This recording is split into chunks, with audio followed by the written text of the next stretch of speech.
Hello friends, எல்லாருக்கும் என்னோடய வணக்கங்கள். இப்போ நான் இந்த எபிசோட் பார்த்தேன். அதே கண்டினியூட்டி தான். அந்த ஷாப்பிங் பண்ணிவிட்டு போகையில் நம்ம காவேரி கேட்குறாங்க, எவ்வளோ அமௌண்ட் ஆச்சு அப்படின்னு சொல்லிட்டு. அவரும் நிறைய அமௌண்ட் ஆச்சுன்னு சொல்லிட்டா காவேரி வேறு ஏதாவது புடவை கம்மியாக நான் செலக்ட் பண்ணுறேன் அப்படின்னு சொல்லுவாங்கன்னு நினச்சிட்டு 20,000 தான் ஆச்சு அப்படின்னு சொல்லி சொல்கிறாங்க. அவங்க ஃப்ரெண்டு கூட கேட்குறாங்க, ஏன் நீ உண்மையை மறைக்கிற, 1,00,000 கிட்ட ஆயிடல அப்படின்னு. இல்லை, அதை சொன்னால் வேறு புடவை பார்க்குறேன்னு சொல்லிட்டு டைம் ஆக்குவா அப்படின்னு சொல்லிட்டு சொல்கிறாங்க. அப்புறம் போகிறாங்க. போயிட்டு வீட்டில் அம்மாக்கிட்ட எடுத்து கொடுக்குறா. அவங்க அம்மா வழக்கம் போல் சொல்கிறாங்க, நீ இந்த சாரி தான் கட்டிக்கணும், கல்யாண சாரி தான் கட்டிக்கணும் அப்படின்னு சொல்லிட்டு. அதனால் சரி, அதனால் என்னம்மா இதே கட்டிக்கிறேன் அவங்க எடுத்து கொடுத்ததே அப்படின்னு சொல்லிட்டு நம்ம காவேரி சொல்கிறாங்க. உடனே அவங்க அம்மாவும் சரின்னு சொல்லிட்டு எடுத்துகிட்டு வந்ததை காமிக்கிறாங்க. ஏன் இந்த நேரம் இவ்வளோ செலவு பண்ணுற அப்படின்னு சொல்லிட்டு கேட்குறாங்க. அதனால் என்ன அப்படின்னு சொல்லிட்டு அவங்களுக்கெல்லாம் ட்ரெஸ்லாம் எடுத்து கொடுக்குறாங்க. உடனே முத்துமலர் ஃபேமிலிக்கும் ட்ரெஸ் வாங்கியிருக்காங்க காவேரி. இது யாருக்கு இந்த ட்ரெஸ் அப்படின்னு கேட்கல தயக்கத்தோடு சொல்கிறாங்க காவேரி, அந்த ஃபேமிலிக்கு தான் நான் வாங்கியிருக்கேன் அப்படின்னு சொல்லிட்டு. உடனே சாரதாம்மாவுக்கு கோவம் வந்தது. என்ன தான் இருந்தாலுமே செகண்ட் ஃபேமிலின்னு நம்ம கணவருக்கு ஒரு செகண்ட் ஃபேமிலி இருக்கும்போது நம்மளால் ஏற்றுக்க முடியாது தானே. இது நம்மளாக இருந்தாலுமே நம்மளால் ஏற்றுக்க முடியாது. அதேமாதிரி தான் சாரதாம்மாவால் ஏற்றுக்கவே முடியலை. அதனால தான் அவங்க அப்படி கோவப்படுறாங்க. உடனே கங்கா சரி நீ போய் கொடுத்துட்டு வா அப்படின்னு சொல்லிட்டு சொல்கிறாங்க. எனக்கு ஒரு மாதிரி இருக்குக்கா, நீயும் வாங்க அப்படின்னு சொல்லிட்டு கங்காவையும் கூட்டிகிட்டு போகிறாங்க. 2 பேருமே போகிறாங்க. சிந்துன்னு கூப்பிட்றாங்க. சிந்துன்னு கூப்பிட்டோன்னே முத்துமலர் வாங்கம்மா உள்ளே வாங்க, ஏன் வெளியே நிற்கிறீங்கன்னு உள்ளே கூப்பிட்டு போகிறாங்க.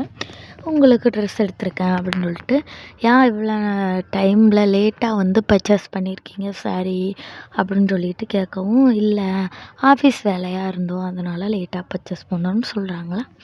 இப்படியே அவங்க கான்வர்சேஷன் நடக்குது. அப்புறம் நான் உனக்காக தைச்சி கொடுக்குறேன் ஜாக்கெட்டை அப்படின்னு சொல்லிட்டு கங்கா சொல்கிறாங்க. அப்புறம் முத்துமலர் ஆச்சரியமாக கேட்குறாங்க, உனக்கு தைக்க கூட தெரியுமா அப்படின்னு. தைக்க தெரியும் அப்படின்னு சொல்லிட்டு சொல்கிறாங்க. என்னென்னா அந்த எபிசோடில் கங்கா குமரனை பற்றி கொஞ்சம் ஃபீல் பண்ணாங்க. ஒரு வேளை குமரனை காட்டலாமா அப்படின்னு நினைக்கிறேன் நான். ரொம்பவே ஃபீல் பண்ணாங்க. நான் சொல்லாட்டி மாமா வெளிநாடு போயிருக்க மாட்டார் அப்படின்னு ஃபீல் பண்ணாங்க. அப்புறம் என்னென்னா முத்துமலர் நானும் தைப்பேன், நான் உனக்கு தைச்சி கொடுக்குறேம்மா, நான் சூப்பராகவே தைப்பேன் அப்படின்னோடனே காவேரி சொல்கிறாங்க, எல்லா வேலையுமே 3 பேருமே ஏதாவது ஒரு வேலை கற்று வச்சுருக்கீங்க அப்படின்னு சொல்லிட்டு. என்னம்மா பண்ணுறது, நாங்கள் வேலை பார்த்தா தானே எங்களால் போவோம் எல்லாம் பண்ண முடியும் அப்படின்னு சொல்லிட்டு முத்துமலர் சொல்கிறாங்க. அது உண்மை தானே. கைத்தொழில் ஒன்றை கற்றுக்கொள், கவலை உனக்கு இல்லை ஒத்துக்கொள்னு எதுக்காக சொல்கிறாங்க. ஏதாவது ஒரு கைத்தொழில் நம்ம கற்றுக்கிட்டோன்னு வைங்களேன், அது நம்ம ஒரு கஷ்டப்படுற சூழ்நிலைமையில கூட அந்த கைத்தொழில் நமக்கு ஹெல்ப் பண்ணணும்னு சொல்லுவாங்க. அதனால் எந்த தொழில்னாலும் நம்ம கற்றுக்கணும் அப்படின்னு நான் உங்களுக்கு சொல்கிறேன். ஏன்னா என் வாழ்க்கையில் நான் கற்றுக்கிட்டது தான் எனக்கு அடிக்கடி ஹெல்ப் பண்ணும். அதனால தான் சொல்கிறேன். பிடிச்சிருந்தா ஃபாலோ பண்ணுங்கள். அப்புறம் என்னன்னா, நமக்கு தலைவன் தலைவி 2 பேருமே காரில் போகிறாங்க. காரில் போயிட்டு பேசிகிட்டே போகிறாங்க. இடையில் ரொம்ப அப்படியே டாம் அண்ட் ஜெர்ரி மாரி சண்டையும் போட்டுக்கிறாங்க. டாம் அண்ட் ஜெர்ரி கப்புள்ஸ் தானே ஃபஸ்ட்டு நமக்கு பிடிச்சதே. அப்படியே பேசிகிட்டு இருக்கும்போது யாரெல்லாம் கூப்பிட்ருக்கீங்க அப்படின்னு நம்ம மேடம் கேட்குறாங்க. அப்போ அதுக்கு சார் என்ன சொல்கிறாங்கன்னா, விஜய் சார் என்ன சொல்கிறாங்கன்னா, எல்லாரையும் கூப்பிட்ருக்கேன், வளகாப்பு அப்படியே உனக்கு ஒரு ஃபன்னாகவும் இருக்கும், ரொம்ப ஜாலியாகவும் இருக்கும் அப்படின்னு சொல்லிட்டு சொல்கிறாங்க. உடனே ஸ்டாஃப்ஸ் எல்லாம் நம்ம கூப்பிட்லாம் அப்படின்னு சொல்லிட்டு சொல்கிறாங்க. அப்போ காவேரி என்ன ஒரு ஐடியா சொல்கிறாங்கன்னா, நம்ம கஸ்டமர்ஸையும் நம்ம கூப்பிடுவோம் அப்படி சொல்கிறாங்க.